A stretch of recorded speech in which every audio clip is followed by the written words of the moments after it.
University, Mr. Madan Mohan Malviya.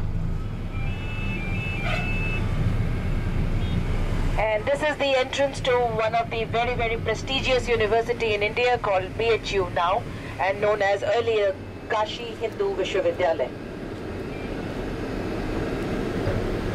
Most of the people that you see inside are associated with university in some way or the other.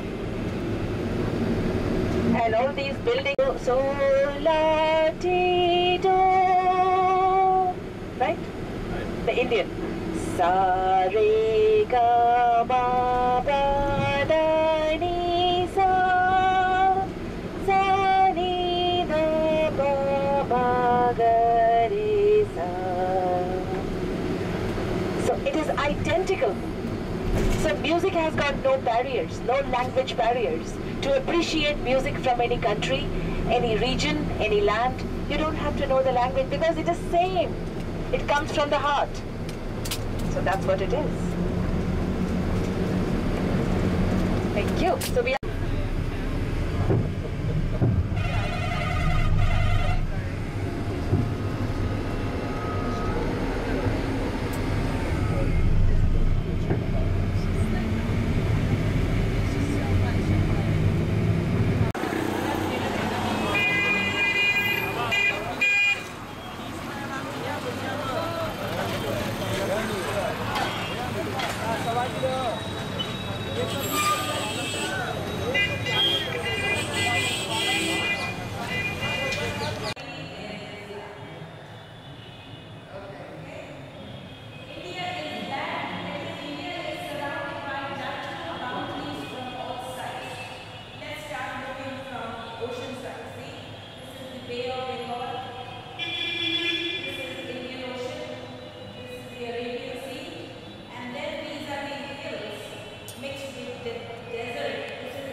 Bhutan is somewhere here, Nepal is this much. So these are all independent small countries by themselves, and India has made no attempt ever to capture or annex any one of them.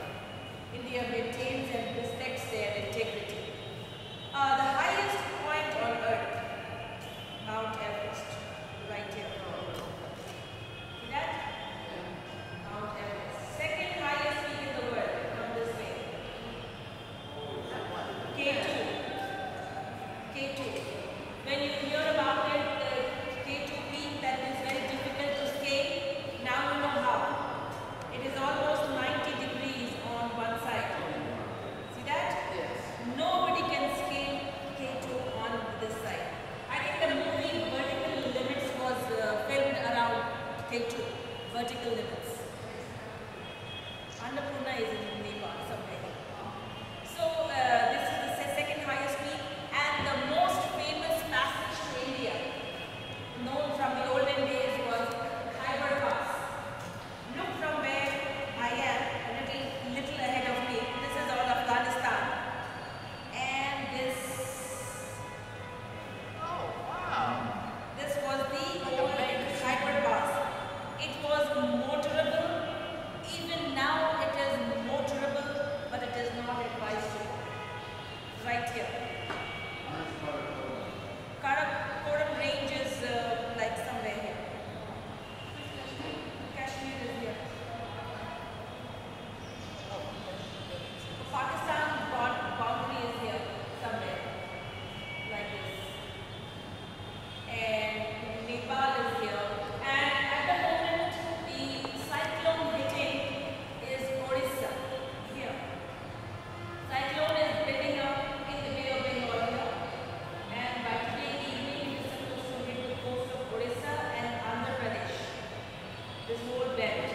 it becomes Himalayan. It does not drop as much on the Tibetan side. It continues to remain a flat plateau and then drops suddenly on this side. And this is all China. Of course, this is all China, but there's a little dispute between Chinese and Indians regarding that. We love to address this part not as China, but as Tibet, because Dalai Lama lives in India, and we are honored that he lives in India, and we don't even say he's on asylum. We are honored that he is here. So this, since Indians have always respected freedom, independence, so I think this should be a free land of Tibet. Anyways, this is all China officially, and this area is very dry, very inhospitable, very rocky, and even this whole thing. River Indus originates here, and this is the gorge that it makes all the way.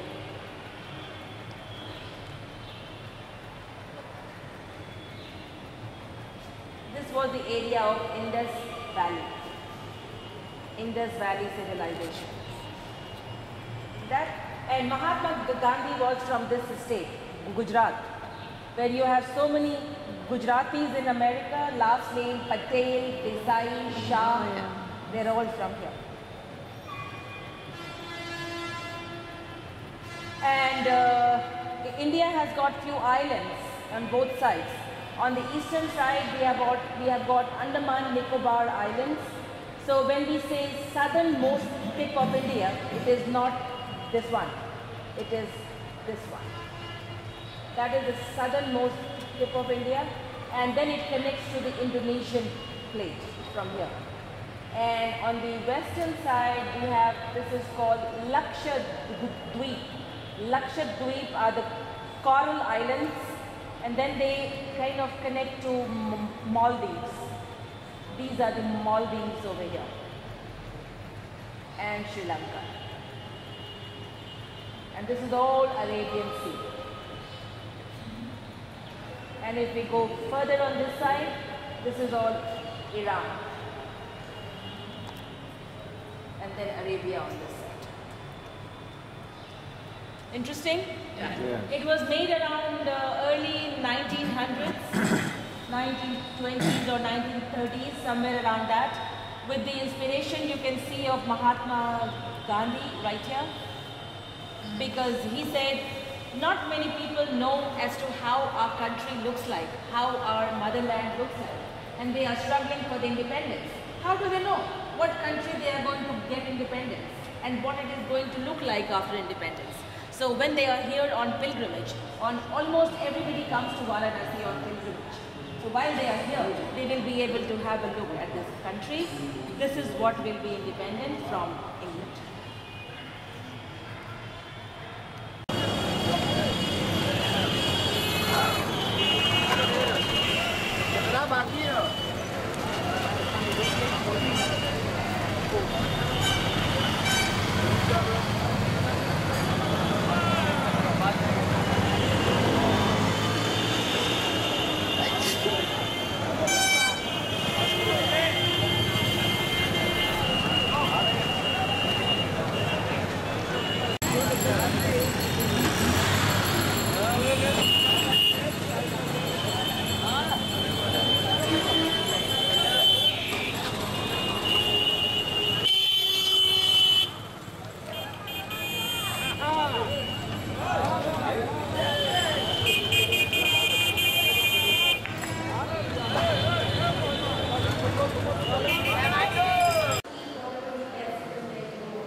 Gaya, Sarnath, place of the birth of Buddhism, first preaching, and Kushinagar, the place where Buddha died.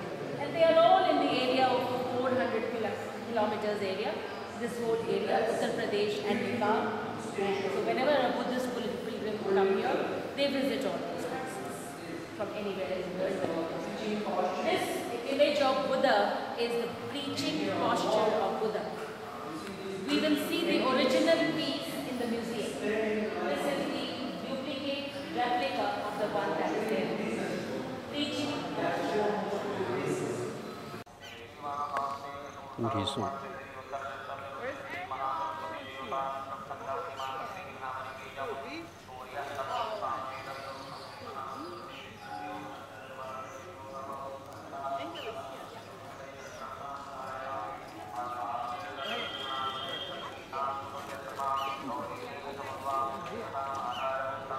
Started when it happened.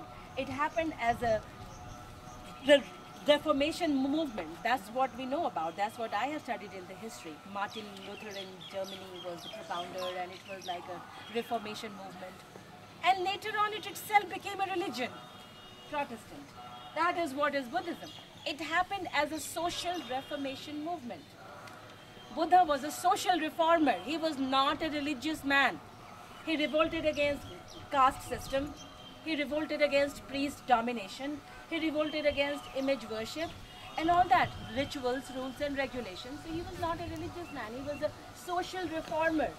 And later on, some king in his own vested interest, Ashoka, he patronized Buddhism as his religion, and he sent religious ambassadors just like Constantine did to Christianity.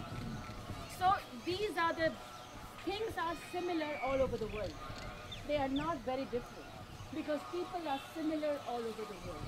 As human beings, our needs and requirements are similar. We all want to eat, we all want to have a home, we all want to have society, we all want to do the similar things, may not be same, but similar things. So we are similar. There is not much of a difference in the major things. Minor things, yes, they vary. And between Hinduism and Buddhism, you can't convert to Hinduism. There's no conversion facility in Hinduism, and in Buddhism you can convert. So whereas Hinduism accepts everybody with the open arm, you don't have to convert to be a Hindu. Like Hare Krishna movement. Not everybody has converted to Hinduism. In fact, there are more Hindus than Hindus. So be whatever you are, and there are so many people who come to ashram. For example, Camille and Mark, they are going to an ashram in Rishikesh. Of course, it is a part of Hindu philosophy to be in an ashram. So I think they are Hindu. They are following the Hindu way. We don't we don't have the need in Hinduism to have somebody to convert. You can be whatever you are, still you can practice. And as and when you want, go back and come back. So that is the main difference between Hinduism and Buddhism. And in Buddhism, you need to convert. And another one, Buddhism is institutionalized. Buddhism has an institution. Buddha said no rituals. And look at Tibetan Buddhism now. Oh my God. You have to do certain things in a certain way. Kala Chakra Mandala you have to make. The line has to be 90 degrees, 45 degrees and 60 degrees. Buddha never did that. And he didn't ask that. So rituals and all have also come into it. So it has become highly institutionalized. Whereas how about in terms of general philosophy, like the middle way, moderation, Hinduism, that's the same? Same thing. Reincarnation, Same thing. nirvana. That is the reason Hindus consider Buddha as the 9th reincarnation of Vishnu. And all the Hindus can worship Buddha. And not all the Buddhists will worship Hinduism. But all the Hindus will worship Buddha because he is the 9th reincarnation of Vishnu. And that was a politics played by the Brahmin priests to stop the conversion. It wasn't, by the way, the very good feelings of the Hindus. It was a politics played by the Brahmin priests to stop the conversion. Otherwise, lots of people were converting from Hinduism to Buddhism. Those who were neglected and looked down upon, they were going to Buddhism. So to stop that, they said, oh, you don't have to. Buddha is the 9th reincarnation of Vishnu. Stay here and worship him right here. And it worked.